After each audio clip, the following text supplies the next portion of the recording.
Salut à tous, c'est Automatique YouTubeur, j'espère que vous allez bien, moi ça va super. Aujourd'hui on se retrouve pour un nouvel épisode d'Air Info. On commence tout de suite par une première actualité. À l'aéroport de Rennes, une nouvelle ligne vers le sud de la France. Un avion de la compagnie aérienne Twinjet, donc Twinjet pour ceux qui ne se souviennent pas, c'est un avion court-courrier. Alors il n'y a pas de photo, non malheureusement. Il n'y a pas de photo de cet avion sur l'article malheureusement, mais Twinjet c'est un petit avion régional, enfin une petite compagnie aérienne régionale qui exploite des avions régionaux. Twinjet va effectuer de nouveaux trajets vers la région Occitanie dans le sud-ouest de la France à partir du mois de mai 2023. Twinjet, la compagnie aérienne régionale française, une, annonce l'ouverture d'une nouvelle ligne régulière entre Rennes et Toulouse. Cette liaison directe sera opérationnelle dès le mardi 30 mai. La ligne Rennes-Toulouse permettra aux voyageurs d'affaires et aux passagers en quête de nouvelles destinations de bénéficier d'une offre de qualité adaptée à leurs besoins. Date et horaire. Twinjet effectuera 4 jours dans la semaine des liaisons entre Rennes et Toulouse. Les trajets Rennes-Toulouse sont prévus à 9 h les lundis, mardi, mercredi et jeudi. Les retours Toulouse-Rennes sont fixés au même jour à 7 h. Réservation. Twinjet est partenaire Flying Blue, programme de fidélité du groupe Air France KLM. Les passagers peuvent cumuler des miles sur leur carte de fidélité et les utiliser sur toutes les compagnies membres de l'Alliance. 2 avions Volotea déroutés vers l'aéroport de Strasbourg en 48 heures. Ces derniers jours, 2 avions Volotea ont dû être déroutés vers l'aéroport de Strasbourg qui se situe dans le Bas-Rhin, dans la région Alsace. Ce dernier, joint par nos soins, donc l'aéroport, nous explique pourquoi. Donc Volotea, pour ceux qui ne connaissent pas, c'est cet avion-là, regardez, c'est une compagnie aérienne low cost aussi, c'est comme EasyJet, c'est une compagnie low cost Volotea, voilà. Entre samedi et lundi, 2 avions Volotea ont dû être déroutés vers l'aéroport de Strasbourg, pour des raisons différentes. Un avion Volotea dérouté à cause d'un incident à bord. Samedi soir, un avion de la compagnie Volotea effectuant un vol Lille-Héraclion en Grèce a eu un problème technique à bord. Le pilote, qui n'a pas voulu prendre de risque, a pris la sale décision de se poser à Strasbourg, explique l'aéroport de Strasbourg. Les 138 passagers ont été pris en charge et ont passé la nuit à l'hôtel, ajoute ce dernier. Un autre avion Volotea dérouté car le terrain de destination était indisponible. Ensuite, dans la nuit de dimanche à lundi, c'est un autre avion Volotea, assurant cette fois la ligne Nice-Luxembourg, qui a été dérouté vers l'aéroport de Strasbourg. La plateforme du Luxembourg avait un problème au niveau de la piste. Il fallait donc trouver un nouveau point d'atterrissage. Ce fut Strasbourg.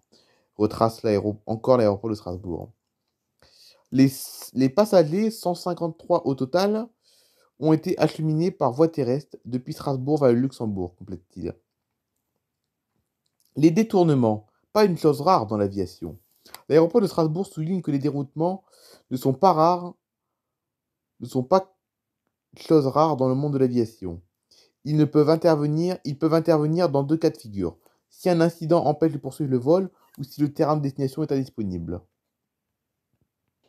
Partons maintenant à l'aéroport d'Aurillac avec la ligne Aurillac-Paris. La compagnie a été choisie. C'est la compagnie Chalair qui a été choisie pour assurer la liaison Aurillac-Paris à partir de ce 1er juin 2023.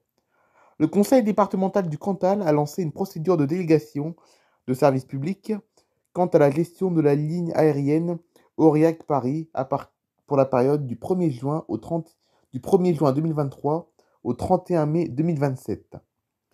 La collectivité départementale intervient sur ce projet de concert avec l'État, cosignataire et cofinanceur de la DSP, et préfinance la contribution de la SABA et la région Auvergne-Rhône-Alpes qui apportent leur soutien financier. La consultation a été lancée comme principale caractéristique. Durée 4 ans, à compter du 1er juin 2023, 3 allers-retours par jour du lundi au vendredi et un aller-retour le dimanche, sauf 3 semaines l'été et une semaine en fin d'année, avec possibilité de délestage en fonction de la fréquentation constatée sur 13 semaines à chaque changement de saison aéronautique. Pas d'escale entre Aurillac et Paris. Capacité minimale de l'appareil, 45 sièges. Amplitude maximale, 7 heures à Aurillac et 8 heures à Paris. Les rotations début et fin de journée. Commercialisation des vols par au moins un système informatisé de réservation. Politique tarifaire vers les PME et les passagers voyageant pour motif de loisir. Le taux d'annulation pour raison directement imputable au transporteur ne doit pas dépasser les 3% par an. Deux compagnies sur les rangs. Deux compagnies ont présenté une candidature. La compagnie Ariane Chalère et le groupement solidaire Amelia. Les deux offres étaient globalement équivalentes, a indiqué Marie-Hélène Roquette, conseillère départementale. Pourquoi Chalère? Cependant, au vu du rapport d'analyse des offres et des éléments de synthèse précédents, il ressort que l'offre de la compagnie Chalère appartenait comme étant la plus intéressante en raison de prévisions de trafic un peu plus ambitieuses et d'une limitation des charges de structure. Le trafic pour les passagers sera moins cher avec Chalère et la contribution des partenaires demandée s'élève à 24 millions contre 31 millions pour Amelia. Une ligne vitale. Réunie en séance publique ce vendredi 31 mars, ça date un petit peu cet article, je sais, cet article date un petit peu, mais c'est pas grave. Les élus départementaux se sont félicités de ce choix pour une liaison qui est vitale pour les entreprises et l'économie du Cantal. À l'époque, Air France avait fait savoir qu'il allait se désengager des lignes d'aménagement du territoire. On avait alors alerté les ministres concernés, mais nous n'avons pas eu de retour, souligne Bruno Faure, le président de la collectivité. Demande de participation de la CCI. Il a rappelé que la région participera à hauteur de 350 millions d'euros, 350 000 euros par an et que le reste à charge sera partagé à part égale entre le département et la SABA. Mais il souhaite que la CCI contribue de nouveau financièrement à cette liaison et que l'État augmente sa contribution qui est à l'heure actuelle de 55% du déficit.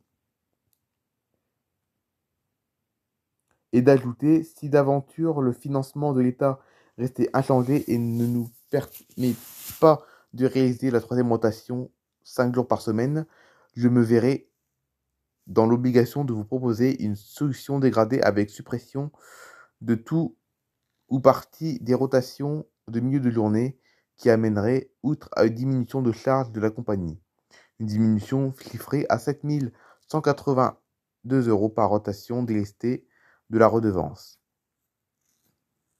Cette hypothèse n'est toutefois possible que si la fréquentation est inférieure au seuil de déclenchement des délestages. Dans le cas contraire, les 3 rotations journalières s'imposent conformément au OSP. Allez, dernière actualité du coup pour aujourd'hui. Donc on va commencer la dernière actualité et après on se quittera là-dessus. Contre l'extension de l'aéroport de l'Île-les-Quins, 500 personnes ont manifesté ce samedi. Parmi les opposants au projet d'extension, des militants écologistes, des riverains, mais aussi beaucoup d'élus locaux. 2 fois plus d'avions, c'est non. Balance ton aéroport. Ou y a-t-il un pilote pour sauver le monde?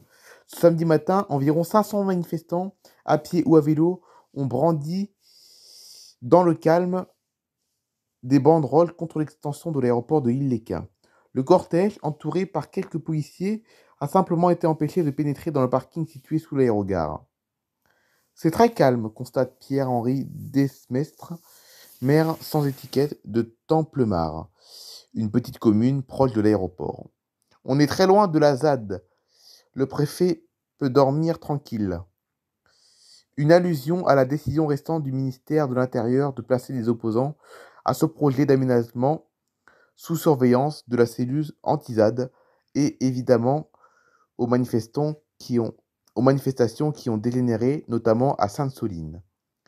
Ici, l'opposition est donc calme et multiple. Des militants écologistes qui pensent que l'avion est trop polluant, des riverains qui n'en peuvent plus du bruit et des élus qui trouvent le projet anachronique et mal pensé. Des arguments qui se croisent et se rejoignent souvent. C'est un projet à contre-courant de l'histoire. Le climat et les nuisances, notamment le bruit, tout ça, c'est le même combat, résume Capucine Solpic, porte-parole de l'association NADA, non à l'agrandissement de l'aéroport de Lille. L'aéroport de Lille, qui appartient à la région Hauts-de-France et à la métropole européenne de Lille, et qui est géré par le groupe Eiffage, veut investir 100 millions d'euros pour agrandir et moderniser l'équipement. Objectif, augmenter de 60% la surface de l'aérogare et élargir les pistes et accueillir presque 2 fois plus de passagers d'ici une quinzaine d'années. 2 millions en 2019 et 3,9 millions en 2040. À l'aéroport à Lille-les-Quins, 70% des vols sont des vols intérieurs pour Lyon, Bordeaux ou Marseille. Je pense qu'on ferait mieux d'investir dans le rail, dit Jean-Marc Ambrozewczyk, maire de l'Esquin. On subit des nuisances dès 6 h du matin, explique une habitante de Fretin, commune la plus proche de l'aéroport. Les avions volent à basse altitude, c'est infernal.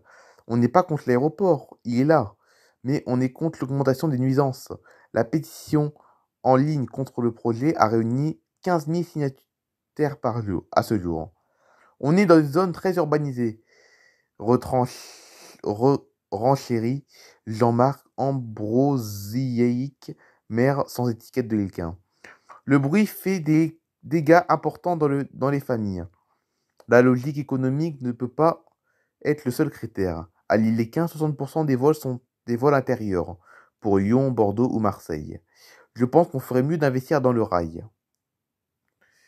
Le maire de cette commune, directement concerné par l'éventuelle extension, a refusé de signer le permis de construire avant d'y être contraint par le préfet.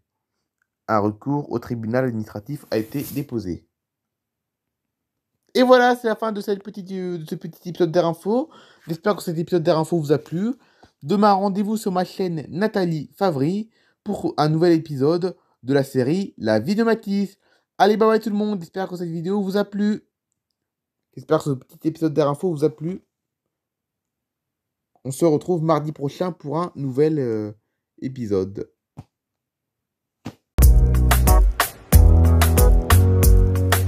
Cheers to the ones that we got.